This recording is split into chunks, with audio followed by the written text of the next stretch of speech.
miền rừng mùi tiết đôi chỉ thấy trong đây chỉ kêu được đà miền cồn pro hay tầm rơ cồn ăn thì miền ở đây riêng số tại cào máu vùng đại sạp tới cồn nó có chai về trọc sườn bát xài cục mệt hệ mình đó khi chơi thầm ai off chân tới con chai về trọc sườn bát hốt đào tới tiệm nol kê xôm tiền hốt đào tới khi của buôn thôi chào khi chạp bán rồi vô tới sầm lạp nè hay miền sĩ thầy trong đây chỉ kêu nâng lực lực thật lập chỉ còn sĩ thầy phục đại ấy lập chỉ mệt chỉ hệ mùi này chẳng có anh đất vô núm vô tức từ ái hay xôm ảnh nhá bị chỉ khiết nâng trong một cả bây ơi nè bàn bò được hồ ấy phải mang một cái liến bàn triệt riêng trong ong nắng bán thì muốn trôi tới bận ở bàn rồi chẳng bà đó nâng tích khơi thà dưỡng sao là cái cắt các bạn nè hay bà bò để phô cho tới cái là hà trôi được cái nông buộc ở tân rầm lê ấy bàn ru ấy để xa bò để phô nông phong chẳng bao bông từ ấy lấy vào đây kia cả mà đó hay lụng cha dương đại bàn oi tiền ở lấy miền ốc cả bàn chụp miền tây ở thố có bán đã tiền tới phải lùng đã ba prema một cái liền tới thấy tự nó có kênh prema một cái liền ăn một cua một cua nâng ở bàn bon trơn oi miền thì cái đây tre o tam cào tiết dân trong ốc cả cái chỉ khiết nâng mình toàn ơi thơ ca và hai chỉ vật tế cuốn chăn cái này nè và đó nó có o sập bài khơi thả luôn bán thừa tiền trong chỉ vật chỉ trong cào chẳng tới hay có trải cạnh hay prema một cái liên còn muốn tới nên xây nó có tránh tới cái có sầm lạp cột nâng tới có bán được cao chia lúc cái tê ở đà nè ở đây thứ bọn đấy sao chỉ rất nâng cái tha đời xa sạch cục mình chẳng mà cả chỉ rục tê và đà tạm biệt bọn nâng thông á bọn đã bát prema một cái liên nâng trời từ cao tham ta vật tăng mà tạm xu chân lơ phần tay đời xa pê để thơ tiền nâng sạp để miền chất nức sẽ lạnh niềng sọ để xa để vô nung vô tức tự ảo từ chứ này chất sẽ lạnh nâng với mau cực kỳ bọn nâng krep về tôi tới bọn nâng về tôi cái hai nông bà bị thom hai rồi ốp bột tay là cả cảm nâng việc biệt biên về thơ bọn để tôi ông thông nâng về tôi chỉ tôi cho bà đôi à đây sẽ lạnh nó bị trồ mau chia chỉnh lo rồi chẳng tới bọn nó bàn trầm thì cả rút cái tê đà ấy từ đó chỉ tê đá nó sẽ lạnh niềng sầu là xa nâng tiết mà nóm niềng sầu là xa nâng tới về là niềng từ cam xuân cả nó có thơ ti nó ngồi gần hết rất vô niềng nâng tới đọc về sẽ la lần với bạch mà nụ vô từ phần bơ ngày anh niềng nâng xong rồi vô mà về tới vô máu nơi vọt về lộ vòn thầy pe nó có ông bung sầm đay và thua bạn chia đường rào ông truồng và cả sầm đay và thua tới có bàn tăng được trong sau ta bắt tập hòa là rục cái tê và đà nâng niềng sau là sai nâng để bạn tâm đại thua anh ấy nhầm cái nào nhưng bạn cần để lược lan đi vào đó tầm bấy bình chia không chùm nợ mũi để thả body phô tới đầm bấy ở về rồi ấy chứ bò phô tới vừa on ruộng với trời sạp chẳng ngọ bò phô thời mấy con mau tiền thời nó lại chia cùng đợt muối để bàn kịch khởi toàn chẳng dương ruộng nơi sạp ngay có đôi chuyện này dương bò thì phô đầm bấy ở ruộng vấn đề cái này dễ phê dương bò thì phô mà mau nè và tập đi được xong chăm hơi dương mà mau nè nè mau về liền đó nhưng tha bò được phô ở đó bên tay mà màu nâng có về từ từ đà cái đó là được phê dương lưu bài vô mà chọc mọt nâng có phê về liền bộ bên nâng từ đà nâng ấy chỉ vật dưới từ cướp từng hai trên châu cướp phê về liền dương kịch bị bò phô ở đó cái nó tại tìm hot dương có đo đây cái đây slap đà nâng đôi cái đây của ma thuê phải hay bao giờ có trên từ cực thà ខំធ្វើកិច្ចការងារអីចឹងទៅដើម្បីឲ្យបានរស់ហើយប៉ុន្តែសួរថារស់ដើម្បីអ្វីរស់ដើម្បីអីហ្នឹងជាសតិសម្បជញ្ញៈមួយឲ្យយើងភ្ញាក់រលឹកថាយើងខំប្រឹងឲ្យរស់ចុះបើវាអត់រស់ទេណាវាដល់ក្តីស្លាប់ហើយមុននឹងស្លាប់គឺយើងលំបាកលំបិននឹងទំនុកម្រងជីវិតហ្នឹងចឹងយើងមិនមែនអស់សង្ឃឹមទេតែយើងធ្វើជីវិតដែលយើងរស់មួយថ្ងៃនឹងឯងឲ្យមានសារៈខ្លឹមសារមានប្រយោជន៍គឺយើងដែលស្ថិតនៅក្នុងឱវាទរបស់ព្រះអង្គយើងជ្រាបហើយគេថាធ្វើយ៉ាងម៉េចសន្សំសម្បត្តិបុណ្យនៅក្នុងចិត្តសន្តានរបស់យើងហ្នឹងធ្វើជីវិតហ្នឹងឲ្យចម្រើនទៅដោយចំណេះដឹងនិងគុណធម៌យើងបានសិក្សាឱវាទរបស់ព្រះអង្គទៅកើតបញ្ញាដូច្នេះការរស់នៅនេះគឺរស់នៅអប់រំបញ្ញាចម្រើនបញ្ញានេះឯងអាចលះអវិជ្ជាបានហើយនឹងអាចកាត់វដ្តសង្សារបានគឺត្រឹមត្រូវទៅតាមហេតុអញ្ចឹងដរាបណាយើងនៅតែមិនចេះមិនដឹងទេគឺយើងត្រូវការប្រាថ្នាយ៉ាងម៉េចក៏មិនអាចសម្រេចបានដែរមិនអាចរួចផុតចាកទុកបានទេតើតែបញ្ញាចម្រើនឡើងនឹងឯងខ្ញុំដូរខ្សែអត់តា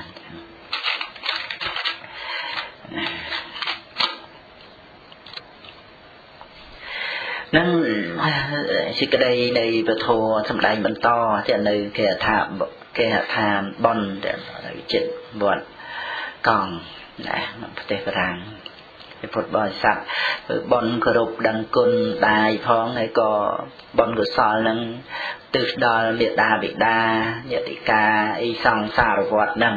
ហើយនឹងទិសឲ្យខ្លួនឯងដើម្បីឲ្យខ្លួនឯងរួចពីល្ងងរួចពីមនុស្សនរកមនុស្សប្រែតមនុស្សទេឆានអីទាំងអស់ហ្នឹងឲ្យមកជាមនុស្សមានសមាធិយល់ត្រូវមនុស្សមនុស្សសោមនុស្សសទេវោបានទៅជាមនុស្សល្អពូជល្អកំណើតល្អហើយនឹងស្ដាប់ពធัวចម្រើនបញ្ញាដើម្បីត្រៀមក្នុងដំណើរដូរភូមិពីភូមិរបស់បឋិជនទៅកាន់អរិយភូមិដោយសារការដែលបានស្ដាប់នៅឱវាទរបស់ព្រះសម្មាសម្ពុទ្ធដែលព្រះអង្គទ្រង់សម្ដែងពីសេចក្តីពិតណាហើយសេចក្តីនៃពធនោះក៏រៀបរាប់ពីជីវិតនឹងបន្តិចបន្តួចខាងដើមនឹងសិនពីជីវិតដែលយើងរស់នៅហ្នឹងចឹងដូចជាថៃបត់ក្រុងរាជក្រឹសចឹងដែលក្រោយមកคลายទៅជាអ្នកទោសត្រូវគេយកទៅសម្លាប់ប៉ុន្តែនឹករលឹកឃើញចុងក្រោយហ្នឹងបានឲ្យទានព្រោះនឹកថាបរិភោគទៅក៏វាអត់ប្រយោជន៍ព្រោះវាមិនមែនបានរស់ទេហ្នឹងអញ្ចឹងយើងសប្ថ្ងៃហ្នឹងក៏ដូចគ្នាយើងបរិភោគដើម្បីឲ្យបានរស់យើងដឹងថាមិនស្លាប់នឹងអត់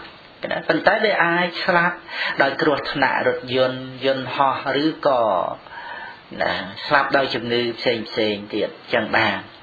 ការបរិភោគបានអញ្ចឹងទៅស្លាប់ដោយសារបរិភោគក៏មានមិនស្លាប់តន់ហន់ដូចហល់ស្លាប់អីបែកពោះស្លាប់ដោយតាជឿអីក៏ពិតមែនប៉ុន្តែកាលណាបើមិនស្គាល់ប្រមាណក្នុងភោជនអីចឹងទៅវាអាចបណ្ដាលទៅជារោគដោយសារអាហារបរិភោគហ្នឹងក៏មានហ្នឹងណាហើយជួនកាលយើងពិនិត្យសុខភាពសពគ្រប់សពបែបសពយ៉ាងហើយហ្នឹងក៏មិនមែនថាយើងនឹងមិនស្លាប់ឬក៏ថាអាចរួចពីស្លាប់អីទៅប្រកបវិជានោះទេគឺគ្រាន់តែថាសុខភាពល្អមិនមានជំងឺរោគាមិនមានថ្លើមបេះដូងពោះវៀនមហារីកអីចឹងមែនប៉ុន្តែវាអាចបាត់បង់ជីវិតទៅដោយប្រការផ្សេងមានច្រើនបែបច្រើនយ៉ាងណាស់ដោយសារការបៀតបៀនពីអ្នកដទៃការធ្វើឃាតការវាយប្រហារគ្រោះថ្នាក់ចរាចរណ៍ឬក៏ផ្សេងទៀតទៅតាមកម្មជាបច្ច័យនឹងផងដែរហ្នឹងដូច្នេះយើងត្រូវតែមិនប្រមាទរស់នៅក្នុងមួយថ្ងៃនេះគឺទៅឲ្យចម្រើនទៅដោយចំណេះដឹងនិងគុណធម៌ចំណេះដឹងហៅទៅវិជ្ជាគុណធម៌ហ្នឹងហៅទៅចរណៈគឺវិជ្ជាចរណៈ ដែលព្រះសម្មាសម្ពុទ្ធវិជ្ជាចរណៈសម្បណ្ណោបរិបូរដោយវិជ្ជានិងចរណៈតែយើងមិនបរិបូរដោយព្រះអង្គដូចជាអគ្គសាវកអីតែយើងអប់រំវិជ្ជាដូចជាភ្នែកចរណៈដូចជើងដើរក្នុងអរិយមេអង្គ8ក៏សង្គ្រោះចូលក្នុងវិជ្ជានិងចរណៈសមាទិដ្ឋិសមាសង្កបៈចូលក្នុងវិជ្ជាអង្គមេ6ទៀតចូលក្នុងចរណៈណាវិជ្ជាចរណៈសម្បណ្ណោសោសេថោទេវមេនុសេអង្គសម្ដែងថាបុគ្គលដែលបរិបូរដោយវិជ្ជានិងចរណៈនឹងឯងគឺប្រសើរជាងអស់មនុស្សនិងទេវតាទាំងឡាយដូច្នេះសំខាន់ក្នុងជីវិតគឺវិជ្ជានិងចរណៈវិជ្ជាក្នុងទីនេះមិនមែនជាវិជ្ជាដែលប្រព្រឹត្តទៅដើម្បីគ្រាន់តែចិញ្ចឹមជីវិតឬក៏វិជ្ជាដើម្បីបានទ្រព្យសម្បត្តិបានលាភបានយសមុខមាត់អ្វីក្នុងសង្គមក្នុងពិភពលោកទេវិជ្ជាក្នុងទីនេះគឺកម្ចាត់អវិជ្ជាក្នុងទីនេះគឺការមិនដឹងអរិយសច្ចធម៌មិនដឹងបញ្ញខណ្ឌមិនកំណត់ដឹងនៅទុក្ខអានឹងអវិជ្ជាអញ្ចឹងគឺវិជ្ជាក្នុងពុទ្ធសាសនាគឺជាវិជ្ជាដែលជាតួបញ្ញាចេតសិកពិតដែលប្រព្រឹត្តទៅក្នុងការកំណត់ដឹងជីវិតនេះឯងថាតើវាជាស្អីអានឹងដែលត្រូវទទួលមរតកនឹងបានពីព្រះសម្មាសម្ពុទ្ធណាអញ្ចឹងបានបន្តសេចក្តីបន្តិចអំពីរឿងដែលថាបរោះនឹងបានធ្វើទានអានឹងជាគំនិតមួយសម្រាប់ឲ្យយើងពិចារណាជាគំនិតល្អដែលយើងគិតថាបរិភោគដើម្បីឲ្យរស់ចុះបើវារស់ទទួលគ្នានឹងស្លាប់ដដែលគ្រាន់តែថាវាមិនស្លាប់ថ្ងៃហ្នឹងវាមិនស្លាប់ស្អែកអីក៏ពិតមែនប៉ុន្តែវាទទួលគ្នានឹងថ្ងៃស្លាប់ខែណាឆ្នាំណាអីទៅអញ្ចឹងហើយក្នុងរយៈពេលមួយខែមួយឆ្នាំហ្នឹងសួរថាយើងបានអីយើងគិតទេមិនមែនឆាប់ស្លាប់ទេយើងនៅរស់យូរដល់ចាស់ប៉ុន្តែពីពេលហ្នឹងទៅដល់យើងចាស់ជារៀង80 90អញ្ចឹងតើយើងបានអីបើសិនបើយើងមិនប្រព្រឹត្តទៅដោយវិជ្ជានិងចរណៈទេមានតែការខ្វាយខ្វល់លំបាកនឹងចិញ្ចឹមជីវិតនឹងដដែលប៉ុន្តែទេថាបានសុបាយសួរថាតើយើងបានសុបាយនឹងដែរឬអត់យើងថាទៅសុបាយឡាថ្ងៃមួយថ្ងៃឬក៏7ថ្ងៃមួយអាទិត្យមួយសប្តាហ៍អីនឹងចឹងទៅត្រឡប់មកផ្ទះវិញមានបានណាមួយអាទិត្យនោះវាអស់ទៅហើយវាអត់មានបានមកទេណាវាអត់មានបានទេណាបើវិជ្ជាចំណេះដឹងនឹងគុណធម៌នឹងបានឈ្មោះថាបានហ្នឹងគឺសន្សំកពូនក្នុងចិត្តសន្តាននៅគុណធម៌នឹងចំណេះដឹងនឹងវាអត់បាត់ទៅទេពីព្រោះអានេះវាជាជីវ័ននៃចិត្តដែលឈ្មោះថាចិត្តហ្នឹងដោយអត្ថាសន្សំណាដោយអំណាចជាវនិវិថីវាសន្សំបើគ្រាន់តែជារឿងការសប្បាយរីករាយអីចឹងវាអត់មានការសន្សំជាបុណ្យជាកុសលជាចំណេះដឹងអីទេហើយជីវិតយើងត្រូវការចំណេះដឹងណាស់វាចំណេះដឹងនេះឯងដែលកំណត់ដឹងតន់អ្វីដែលជាសេចក្តីពិតនៅក្នុងជីវិតហ្នឹងយើងនឹករលឹកឃើញដែលព្រះអង្គទ្រង់បំពេញបារមីរហូតដោយគុណចាស់ចង់ឲ្យខាងលោកគ្រូសំដែងអាត្មាចង់ស្ដាប់យូរហើយពីបញ្ញាថឹកសទ្ធាថឹកវិរិយាថឹកហ្នឹងគុណចាស់ចឹងណាថឹកហ្នឹងគុណចាស់មានបតីជ្រះថ្លាក្នុងអធិកៈរបស់ព្រះសម្មាសម្ពុទ្ធដោយនឹកជ្រះថ្លានឹងប្រគុណរបស់ព្រះអង្គចឹងនឹងពេលវេលាយូរចឹងដោយពុទ្ធបរមគ្រូព្រះអង្គ4អសង្ខ័យមួយសែនកាប់ក្រៃលែងណាស់យើងរៀនពីអសង្ខ័យរៀនពីកាប់នឹងយូរណាស់នឹងគ្រាន់តែពុទ្ធបានជាកមកហើយចឹងនឹងហើយគ្រាន់តែចេញវាចានឹងក៏យូរទៀតរហូតដល់ទៅ9អសង្ខ័យហើយគ្រាន់តែនឹកក្នុងបតី7អសង្ខ័យទៀតរួមទាំងអស់ទៅ20អសង្ខ័យសែនកាប់ចាប់តាំងពីនឹកក្នុងបតីដើម្បីបានជាពុទ្ធហើយបើសទ្ធាថឹកវិញគ្រាន់តែគិតក្នុងបតីដើម្បីបានជាពុទ្ធហ្នឹងគឺ7 2ដងគេទៅជា14អសង្ខ័យ